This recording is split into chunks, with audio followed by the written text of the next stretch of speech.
పుష్కరాల 7వ రోజు జనం పోటెత్తారు. ఘాట్లనే భక్త జనంతో కిటకిటలాడాయి. రద్దీ ఉండదని భావించిన సోమవారం కూడా 1/2 కోటి మంది భక్తులు పుణ్యస్నానాలు చేశారు.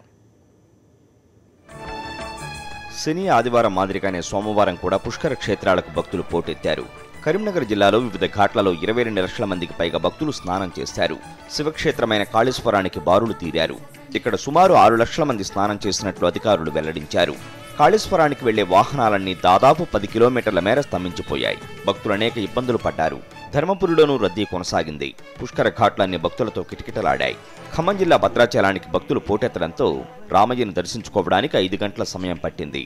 ఆదిలాబాద్ జిల్లా బాసరలో తెల్లవారుజాము నుంచి భక్తులు పుణ్యస్నానాలు చేసి పిండ ప్రదానాలు నిర్వహించారు. అమ్మవారి దర్శనానికి 2 గంటల సమయం పట్టింది.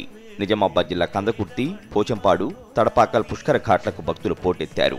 వరంగల్లోని పలు ఘాట్లలో సుమారు 2 లక్షల మంది పుణ్యస్నానం ఆచరించారు. మరోవైపు గోదావరి జిల్లాలో భక్తజన సంద్రాన్ని తలపించాయి. పుణ్యస్నానాలకు 24 గంటల అనుమతి ఇవ్వడంతో ఘాట్లన్నీ రాత్రింబవళ్లు భక్తులతో కళకళలాడాయి. తూర్పుగోదావరి జిల్లాలోని కోటిలింగాల, పుష్కర, సరస్వతి, కోటిపల్లి, సోంపల్లి ఘాట్లతో పాటు పశ్చిమ గోదావరి జిల్లాలోని కొవ్వూరు, నర్సాపురం ఘాట్లలో భక్తుల తాకిడి ఎక్కువైంది. సోమవారం తూర్పుగోదావరి జిల్లాలో 25 లక్షల మంది, పశ్చిమ గోదావరి జిల్లాలో 10 లక్షల మంది పుణ్యస్నానం ఆచరించారు. పుష్కరాల్లో సోమవారం పిండ ప్రదానాలు రికార్డు స్థాయిలో జరిగాయి. ఉభయ గోదావరి జిల్లాలోని పంచారామాలతో పాటు ప్రముఖ పుణ్యక్షేత్రాలన్నీ భక్తుల రద్దీతో కిటకిటలాడాయి.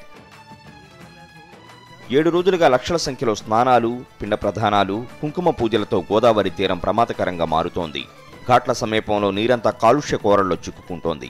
అపరిశుభ్ర వాతావరణంలో ఘాట్లు కంపు కొడుతుండటంతో భక్తులు ఇబ్బంది పడుతున్నారు. పిండ ప్రదానం, పూజా సామాగ్రి నదిలో వేయవద్దని అధికారులు సూచిస్తున్నారు.